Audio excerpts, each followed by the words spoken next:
Bom dia a todos que estão aqui presentes aqui no seminário, aos que estão assistindo pela internet ou em polos.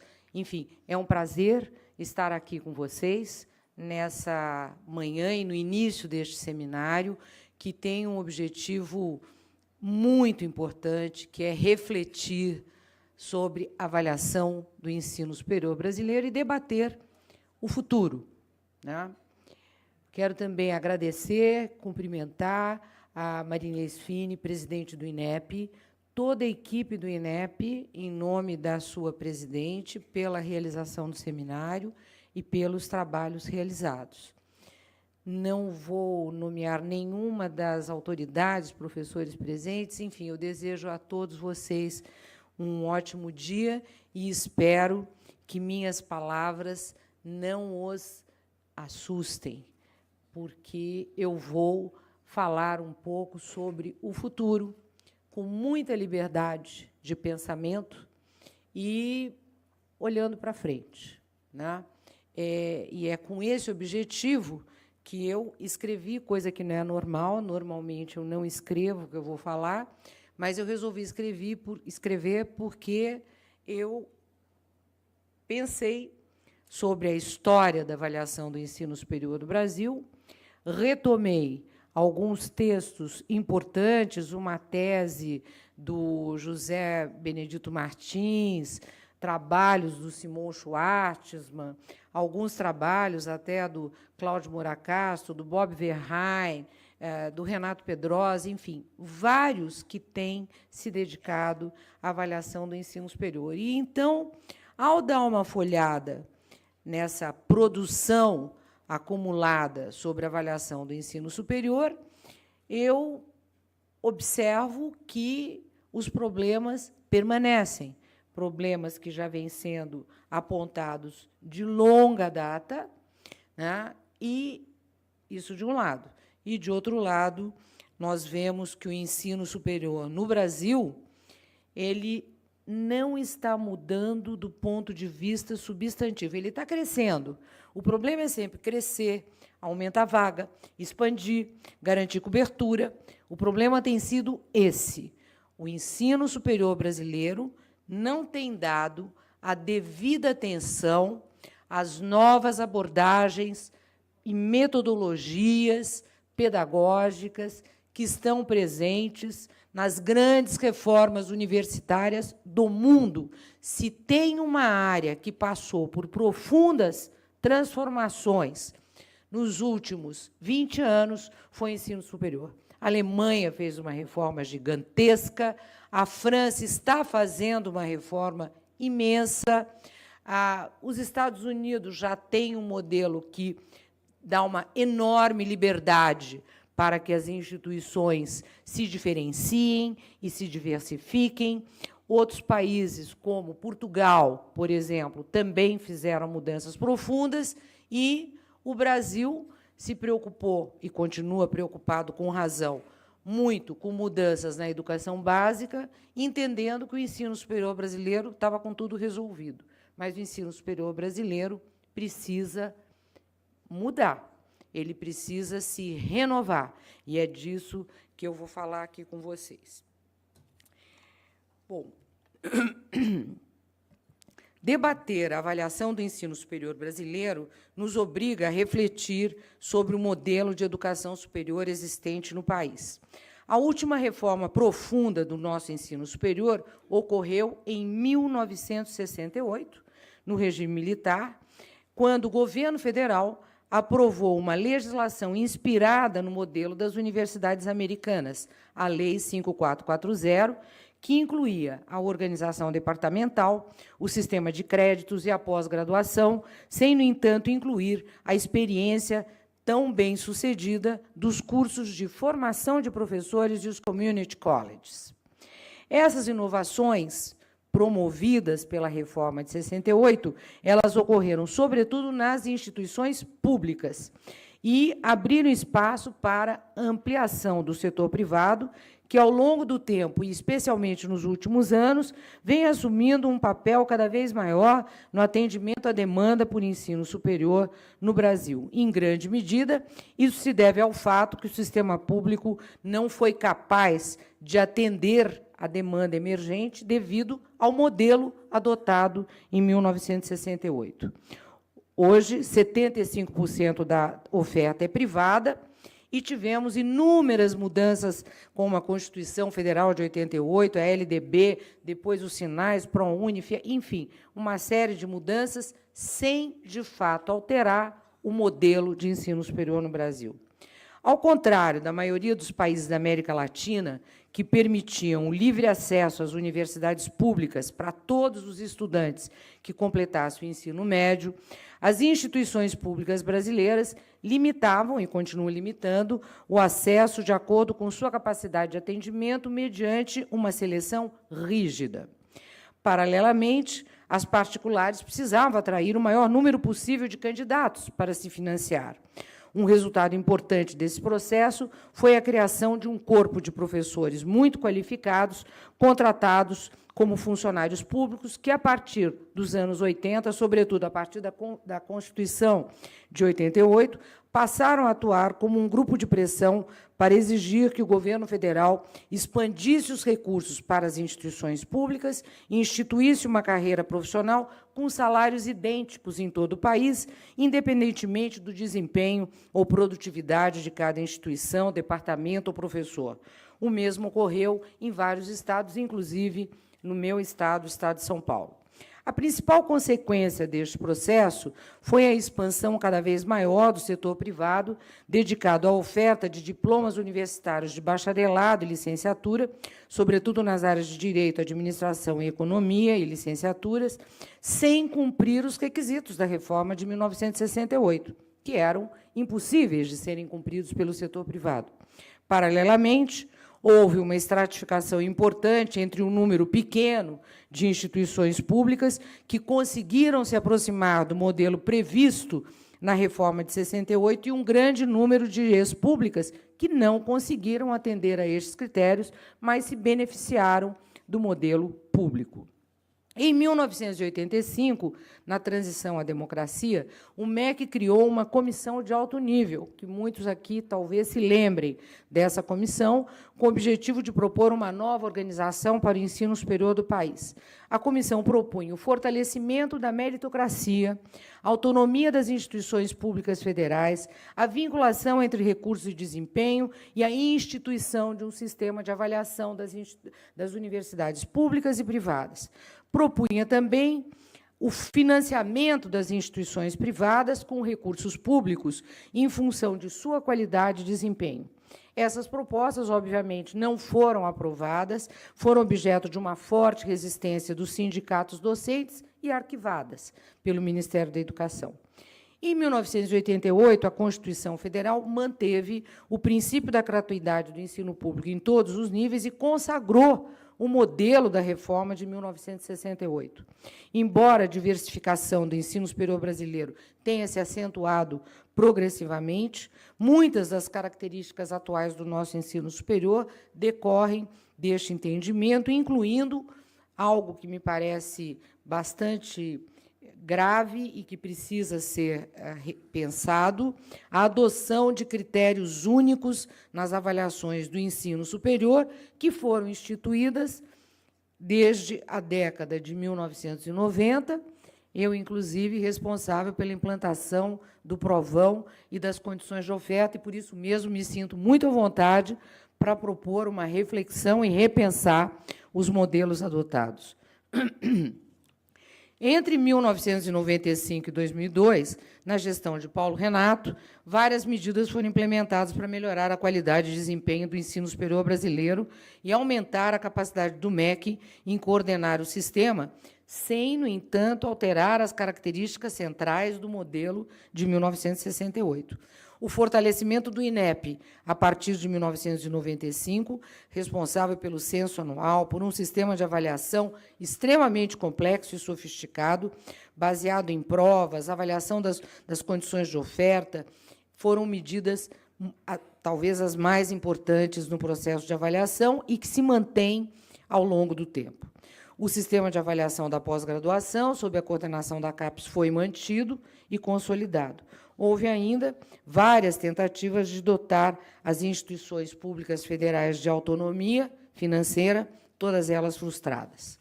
O MEC introduziu também um critério novo de classificação das IEs, como, por exemplo, a criação dos centros universitários, das faculdades integradas e os centros de educação tecnológica. Finalmente, em 1999, o governo, o Ministério da Educação, abriu a possibilidade das instituições de ensino superior se organizarem como entidades de natureza comercial com fins lucrativos, reconhecendo uma situação de fato que não era contemplada pela legislação. Essas medidas, somadas às restrições orçamentárias que afetaram os salários, geraram uma situação de tensão entre o governo e os sindicatos docentes. Ao longo de todo o governo Fernando Henrique, eu fiquei os 8 anos como presidente do INEP, secretária do Ensino Superior, etc., então tive a oportunidade de acompanhar todo o processo. Paralelamente, o setor privado, na minha época, da gestão do Paulo Renato, se sentia prejudicado pelas avaliações externas que não levavam em conta a pluralidade institucional e as distintas missões das diferentes instituições. Eu acredito que esse ponto permanece até hoje, né? Nós não tivemos nenhuma alteração nisso. A partir de 2003, o governo Lula, com amplo apoio dos sindicatos, passou a priorizar políticas públicas baseadas na mobilização e participação da sociedade organizada, sobretudo movimentos sindicais e estudantes. Segundo a visão predominante, os problemas da educação deviam, sobretudo, às políticas neoliberais do governo anterior, e os principais objetivos do novo governo seria fortalecer o ensino superior público, controlar o setor privado, restringir a expansão do setor privado, mudar o sistema de avaliação, restringir as avaliações externas e dar maior destaque à autoavaliação, ampliar o acesso ao ensino superior, em especial para minorias e a população de baixa renda. Uma das primeiras medidas do governo Lula foi incorporar a gratificação por docência ao salário regular dos professores das universidades federais, medida instituída pela gestão Paulo Renato, e alterar o sistema de avaliação do ensino superior. Em 2004, na gestão do ministro Tarso Genro, muito preocupado com a expansão das instituições privadas, lançou proposta de reforma que tinha por objetivo expandir o acesso ao ensino superior público e consolidar a gestão democrática e participativa. O MEC propunha aumentar substancialmente os recursos públicos para as instituições federais de ensino, implantar autonomia orçamentária nas instituições federais, restringir a autonomia departamental, aumentar o controle sobre a criação e o funcionamento das IES privadas. Propunha também reservar 50% das vagas para os egressos da escola pública e as cotas. Sem apoio do governo Lula, o projeto de Tarso Genro nunca foi encaminhado ao Congresso Nacional. Mas a visão geral presente no projeto de reforma do então ministro, ele passou a predominar no governo federal em relação às instituições públicas, não em relação às privadas. Entre 2013 e 2015, observamos uma enorme ampliação do setor público, que cresce quase 100%, e do setor privado, que cresce 130% no mesmo período. Portanto, nós vemos aí, quando eu estou me referindo ao setor público, não estou falando apenas das instituições federais, estou me referindo também às instituições estaduais e municipais de ensino superior. No esforço de ampliar o acesso ao ensino superior, o governo Lula desenvolveu 4 linhas de ação. Primeiro, ampliação do FIES para permitir que mais estudantes pudessem pagar o ensino superior nas instituições privadas. Como todos sabem, o FIES teve um crescimento muito forte, especialmente em 2013 e 2014. Em 2015, o FIES praticamente quebrou, e agora nós estamos discutindo uma nova modelagem para o FIES, para torná-lo mais sustentável. Em seguida, o governo também criou o ProUni, que dá às instituições privadas isenção de impostos em troca de bolsas para alunos carentes, né?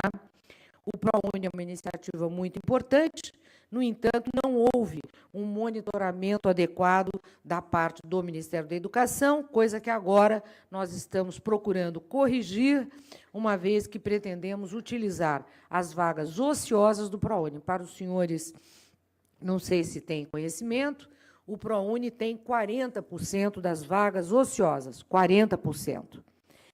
E isso representa uma perda de recursos públicos, porque, na verdade, o ProUni significa isenção fiscal. Em média, 1 bilhão e 200 milhões de reais por ano de isenção fiscal para o ProUni. Então, agora, nós estamos encaminhando ao Congresso Nacional um projeto de lei que altera um pouco a lei do ProUni, mantemos todos os critérios que estão previstos na lei, mas se as vagas não forem completadas de acordo com a demanda, porque os critérios, sobretudo os critérios de renda individual, não têm sido cumpridos, né? Se isso não for possível, nós vamos abrir. Se houver demanda, as instituições poderão completar as vagas de ProUni, independente da renda dos alunos, que dificulta enfim, que essas vagas sejam ocupadas. O REUNE foi um grande programa lançado pelo ministro Fernando Haddad em 2009, de ampliação das instituições federais, criando novos campi, ampliando o número de alunos, em troca de recursos públicos adicionais. O REUNE também teve uma expansão muito grande em 2013 e 2014. Em 2015, o programa foi simplesmente paralisado. Não é que ele foi extinto, os recursos não foram repassados. Nós retomamos alguns dos repasses do REUNE, porque a conta era muito grande. Quer dizer, nós sabemos que é importante a expansão das instituições públicas federais, os reitores fazem um enorme esforço para expandir e manter obras que, muitas vezes, são extremamente custosas, tem obras no valor de R$ 1 bilhão, como é o caso da UNILA, na Foz do Iguaçu, né? Essas obras elas estão paralisadas e dependem de um aporte de recursos muito grande. Nós estamos priorizando as mais avançadas, as mais adiantadas, para poder garantir os repasses e evitar um processo de paralisia das obras, que nós sabemos que não é desejável nem para as universidades, nem para os alunos, nem para a sociedade. E vamos continuar lutando por mais recursos, né? E, finalmente, a política de cotas, que dá acesso a estudantes oriundos de escolas públicas, afrodescendentes e indígenas. Meu foco agora é avaliação. O que aconteceu com a avaliação a partir de 2003? Primeiro, o governo federal criou a CONAS, comissão formada predominantemente por professores de universidades federais e por gestores do Ministério da Educação. O SINAI, Sistema Nacional de Avaliação do Ensino Superior, deveria substituir o modelo de avaliação criado no governo Fernando Henrique Cardoso. O novo sistema seria controlado pela CONAS, Comissão Nacional de Avaliação do Ensino Superior, que foi formalmente instituído em 2004, mas que não dispõe de estrutura operacional própria e depende principalmente do INEP e, em menor medida, das SERES e da CESU, né?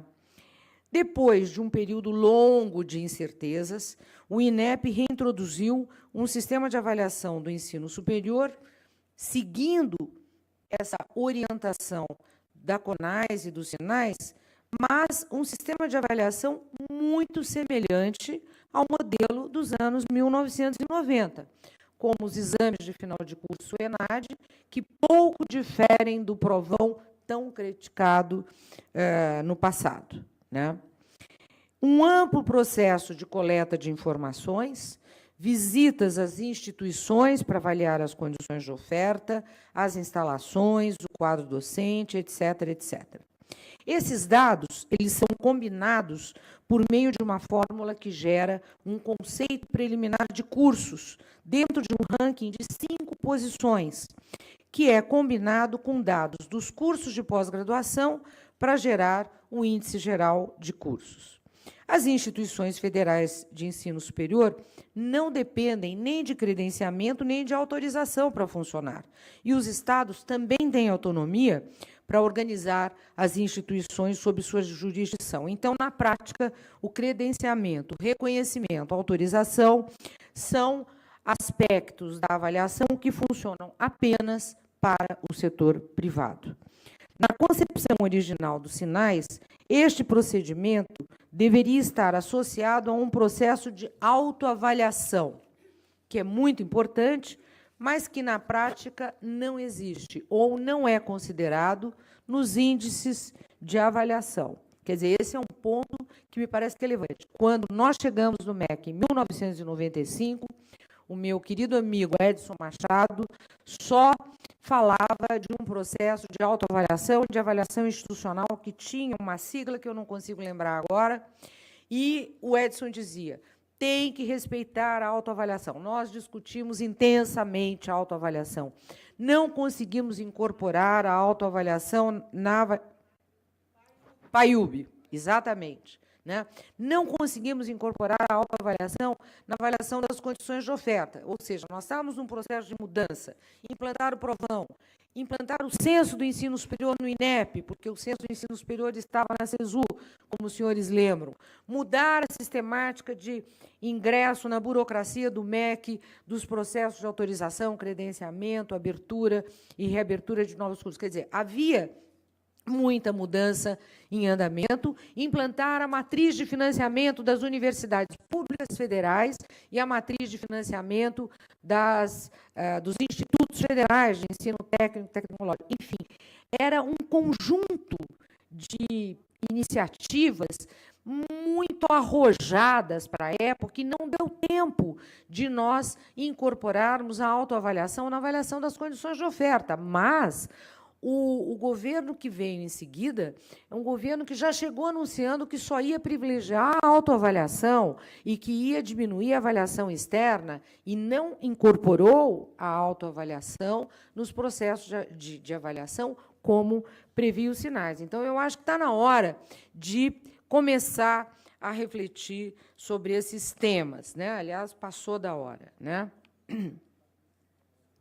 Bom, a implementação desse novo sistema Sinais foi feita por uma série de instrumentos que se tornaram muito complexos, extremamente burocráticos. Eu estou aqui na frente dos funcionários do INEP, me sinto à vontade para falar. Eu olhei, eu estudei no fim de semana. É muito burocrático tudo. Me desculpem, essa é a minha visão. Tá certo? E alguns extremamente problemáticos. E a culpa não é dos funcionários do INEP, nada disso, é da burocracia federal. Né? Existe uma burocratização do Estado que é uma coisa absurda. Né? Vocês imaginam, por exemplo, eu, como secretária executiva, ter que autorizar a viagem para as universidades federais, para reitor, vice-reitor, pró-reitor? Tem cabimento isso? Pois é assim que funciona. Então, é uma burocracia completamente inútil. Claro que a universidade tem autonomia para isso, não precisa de autorização do MEC. Bom, voltando aqui à nossa avaliação. Então, esses instrumentos, eles, quando são combinados com ponderações arbitrárias em índices agregados, muitas vezes eles se tornam problemáticos. Né? Muitas vezes não é possível entender o racional, a lógica que está por trás desses índices.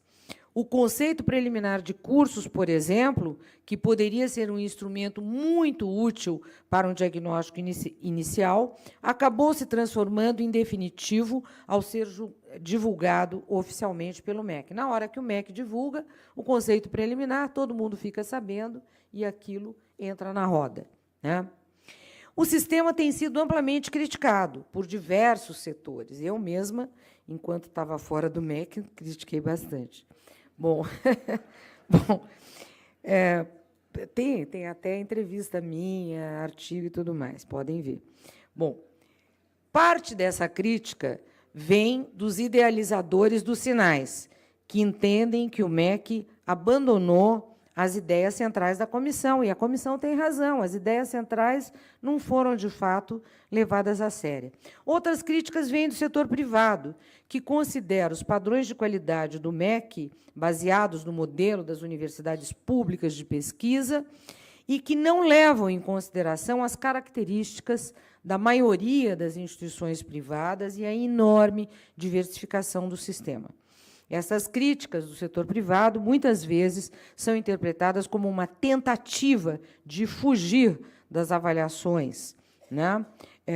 Porque, em geral, as instituições privadas situam-se nos níveis inferiores das avaliações, mas é importante lembrar que a distribuição dos cursos nas instituições públicas também apresenta uma grande dispersão, né? Não há homogeneidade no resultado das instituições públicas, né?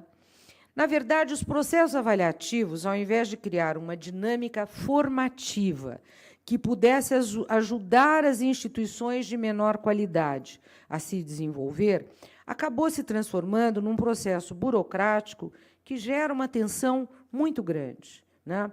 Por que eu digo isso? Porque, na educação básica, nós estamos... A Marinês é a campeã disso. Ela vive dizendo, tem que avaliar o que é ensinado, a avaliação tem que ser formativa, tem que melhorar a qualidade da educação, da formação de professores. No caso do ensino superior, nós não estamos conseguindo. O resultado da avaliação, ele não chega de volta para a revisão do currículo, para a revisão das práticas, das metodologias, etc. E é disso que eu estou falando e gostaria muito que vocês pudessem discutir esse tema.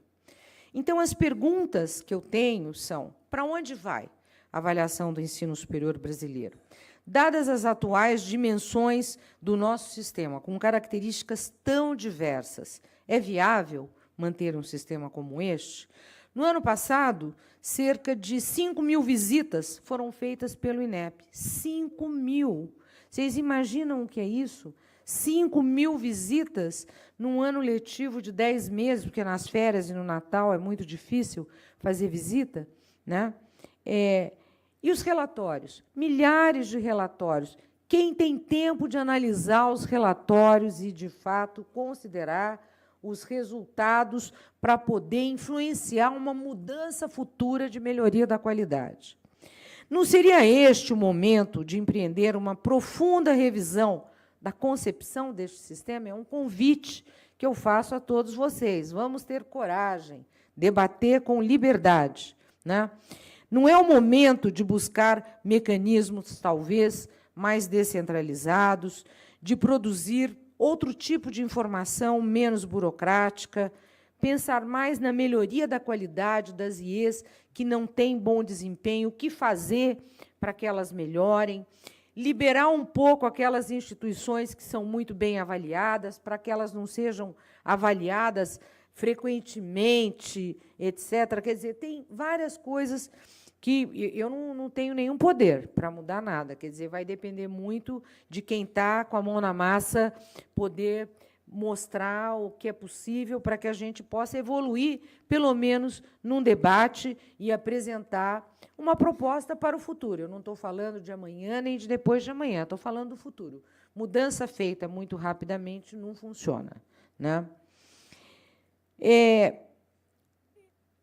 A outra pergunta que eu tenho é: como fazer para melhorar a qualidade e pensar nas políticas de regulação que não funcionam como elas deveriam funcionar, né? Quer dizer, nós temos aqui um problema na regulação.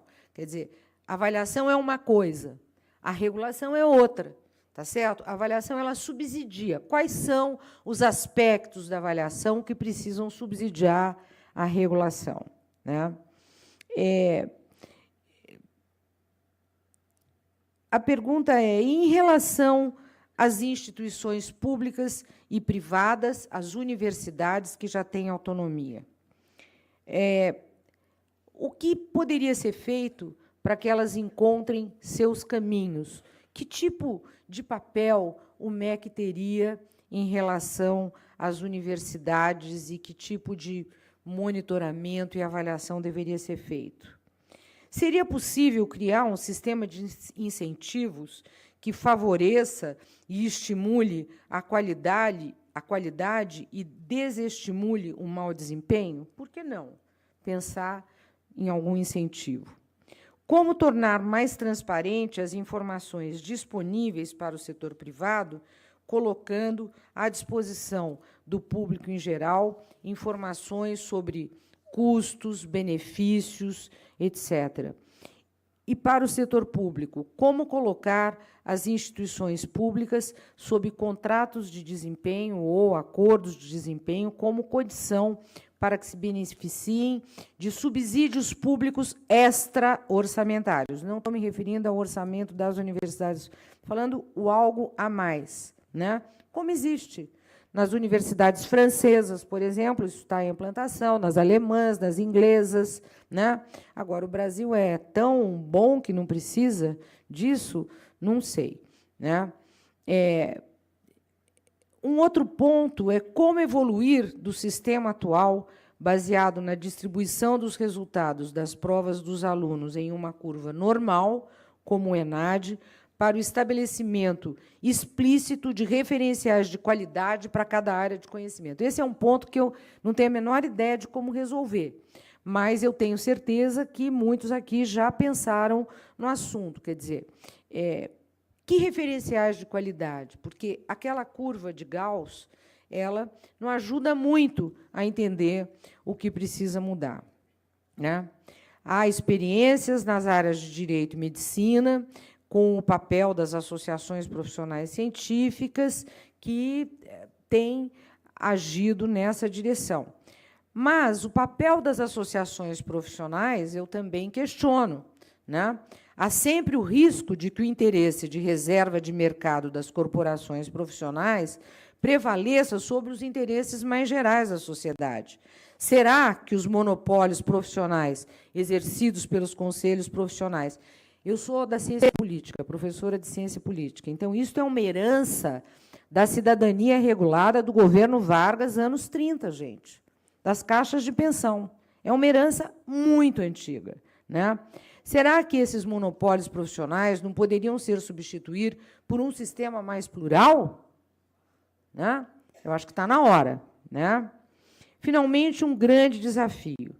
Como avançar em relação aos preceitos da reforma universitária de 1968, que foi anterior ao processo de expansão e massificação do ensino superior brasileiro? Eu acho que é importante rever, né? Voltando, quer dizer, você tem o processo de Bolonha na Europa, agora tem um novo modelo de ensino superior na Alemanha, a França está agora, as grandes écoles francesas estão disputando o orçamento, elas têm que se juntar, tem que haver uma fusão das grandes écoles para elas disputarem orçamento extra-orçamentário, pesquisas entre grupos de pesquisadores diferentes, enfim, tem mudanças substanciais acontecendo e o Brasil continua na ilha, né?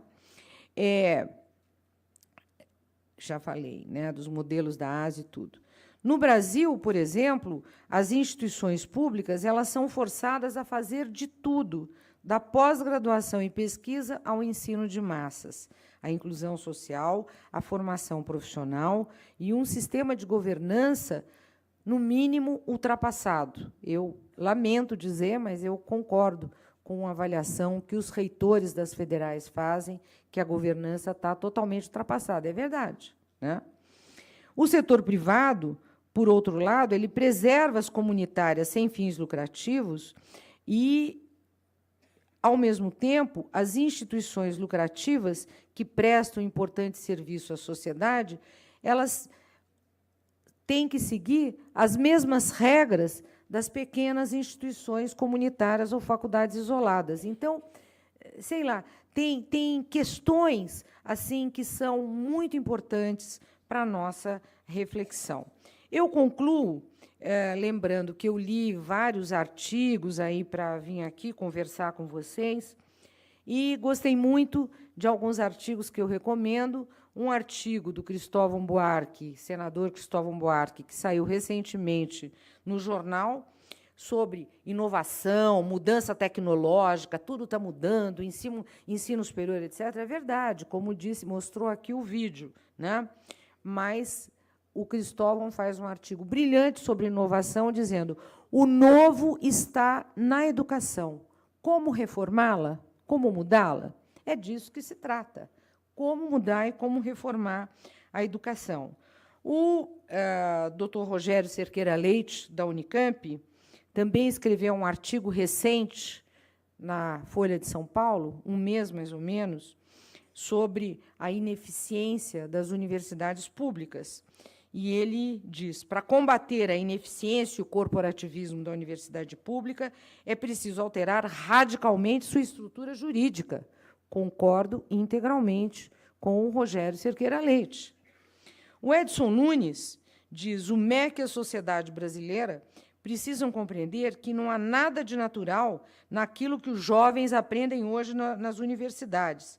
Não passam de codificações primitivas, de ditames corporativos advindos de grupos de interesse que tiveram sua profissão legal sancionada pelo Congresso. Continuamos a perpetuar um passado que governa o estudo das novas gerações, obrigando-as a gastar tempo com informações que não têm sentido, não têm mais lógica no mundo real. Eu concluo dizendo que, infelizmente, terei que sair correndo daqui, gostaria muito de permanecer e poder debater com vocês, eu vou viajar em seguida, e faço, de fato, um convite: mentes abertas, corações livres, para que esse debate seja muito frutífero e traga ótimas contribuições para repensar a avaliação do ensino superior brasileiro. Muito obrigada.